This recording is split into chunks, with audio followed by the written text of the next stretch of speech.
Hello everyone, Alex RC Freak here, coming at you with another video of the Hobbywing Max 5 install onto my Losi DBXL-E.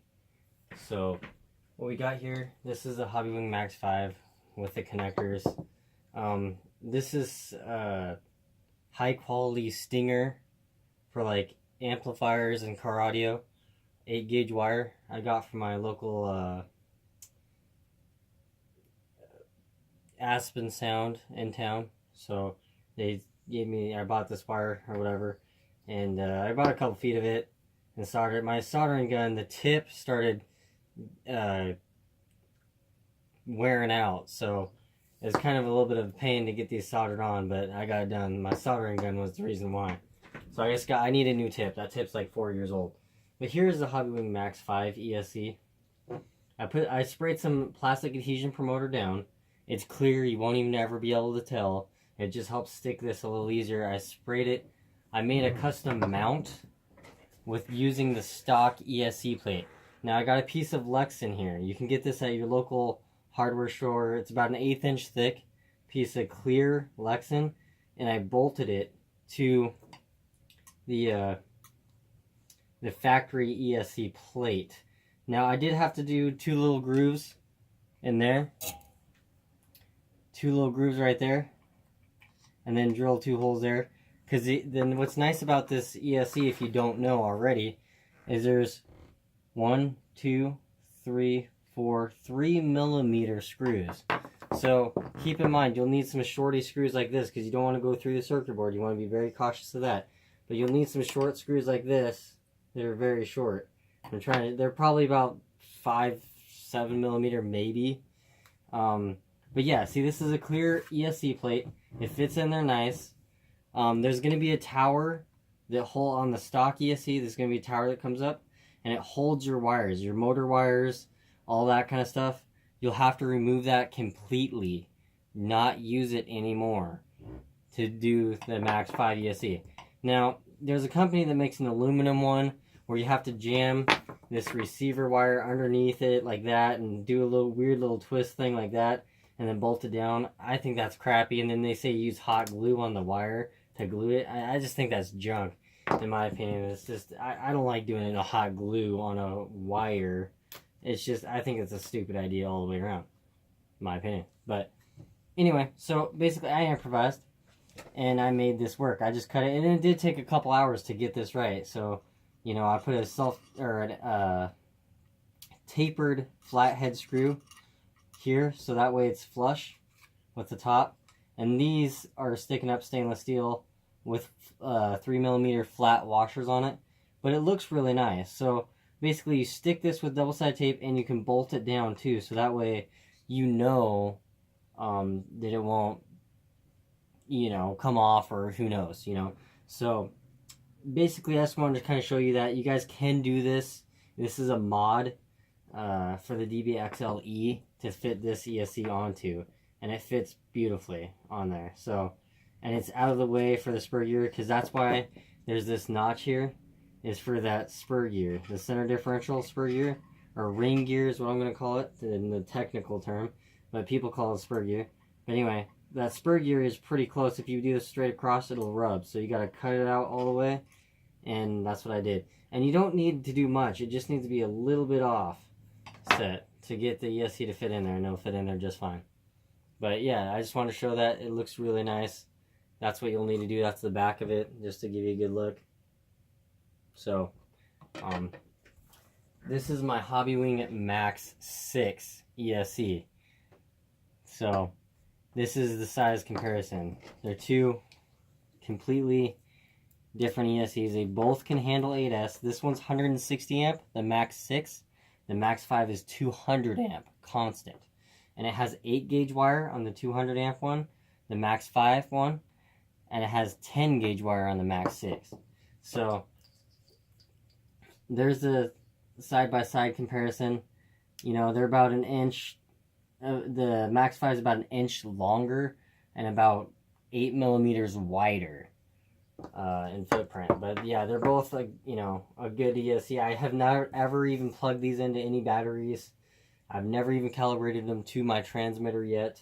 I haven't even installed them yet. This is supposed to be the one I install on my X-Max. I haven't had a chance to install it yet. So, anywho, working on it. It's a work in progress. I've been working on this one, trying to get this one all set up. I got double-sided tape on here, sprayed the plastic adhesion promoter. On the you only do it on plastic surfaces only. Do not do it on metal surfaces. So I just spray a light little coat. It's completely clear. I sprayed it on this. You can't even tell. You can't tell. I can't tell. It still looks like glassy clear. So it's not like you spray it on there. It's going to be like spray paint where it's going to do a weird little thing. Now they do make plastic adhesion promoter that has a metallic look to it for doing like bumpers, repainting on a car professionally, stuff like that. But you don't want to use that kind. Get the clear stuff. Lord Fuser is the brand. That's what I use. It's plastic adhesion promoter. I got it from my local auto paint store. Yeah, and I think it's like, I think I paid like $14 a can or something like that. And it's a pretty good size can, so it'll last you a while. It's not like you need to use a lot. Just one light little mist coat. Just a mist coat. That's all you need. But anyway, so I just kind of want to do a quick video kind of showing you what you need to do to get this to mount to the ESC plate. So yeah, I'm pretty happy with how it's turning out so far. I think it's gonna be more. I like to bolt it down if possible, just because if you hit a jump real hard, as big and heavy as that vehicle is, because it jumps good. If you got to control it in the air, it doesn't jump good by itself with no throttle input. You got to give it a little bit of throttle and kind of finagle it in the air, just a teensy bit, not a lot. But if you hit a jump really hard and you just have double-sided tape, this low quality double-sided tape, this is high quality 3M double-sided tape, automotive grade, the ESC can pop off and get damaged. So that's not cool in my book. So I'm going to double-sided tape it down, bolt it down, and this ESC plate's going to be clear, so it'll still look factory and it'll still look good, and you still got the rigidity of the plastic one. And that way, you know, this won't rub on the gear. The ESC is far enough away from the spur gear or ring gear, if you want to call it that, on the center differential, to where it won't rub. You won't have any interference issues at all, and it'll still look really nice. And you can put this switch pretty much anywhere you'd like. You stick it on the ESC if you want. I would never recommend that. If you're tight for space, you got 8-gauge wire. Make sure you do 8-gauge wire when you run the series connector. And strongly recommend using Castle connectors. They're really awesome. Like I said before, if you haven't watched my Castle Creation 6.5mm connectors install video, please watch that. It is the easiest way to install these. So, and you need to have a good soldering iron, not a Harbor Freight soldering iron, an actual good soldering iron. So don't be a cheap ass and buy junk. Some things you just have to spend the money and buy quality. So, like my soldering iron the tip decided to go out, so now I'll have to get a tip. So, not a big deal at all. You can pick them up, I think, for like $5 for a tip. A soldering tip for a nice soldering gun. So, not bad. But anyway, yeah, you got the switch here. You got the set button there.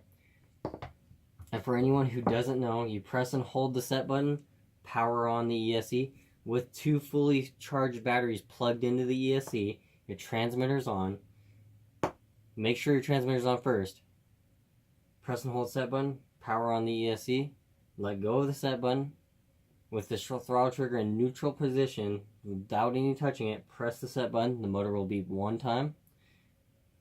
Full throttle, press the set button again. The motor will beep twice. Full reverse, press the set button 1 more time. The motor will beep 3 times. So that is how you calibrate the ESC to the transmitter. Calibration is different than programming. The programming card is not calibrating it, just so everyone knows and understands. So it is extremely important to calibrate the ESC. If you transfer it to a different vehicle, recalibrate the ESC. You know, I do it to my ESCs. If it's been like 6 months since I've driven the ESC or driven the vehicle or used the vehicle and nothing's wrong with it, and it, you know, literally nothing's wrong with it, you just haven't had time to drive it or whatever, I'll recalibrate it again, just so I make sure that the transmitter is sending full 100% throttle or full brake to whatever I have programmed on the ESC to the ESC. So that way they have good communication back and forth. That's very, very important. So I just want, as always, thank you for watching my videos. I sincerely appreciate it from the bottom of my heart. I love you guys. I love all the comments. Anyone who comments, please don't be afraid to comment. I'm a really nice guy. You know, I'm not shy to talk to anybody. You know what I mean? So, as always, seriously, thank you for everything you guys do and taking a moment of watching my videos. I greatly appreciate it. So, as always, I just want to say, you know, that's a comparison of the two ESCs. Sorry, it's kind of short and sweet, but I didn't do a solder video of these just because I already got one up. So, anyway, I just thought I'd show you guys my new ESC stand. I think it looks really nice, and it gives it kind of a sleek look. But, yeah, Alex RC Freak out. Peace.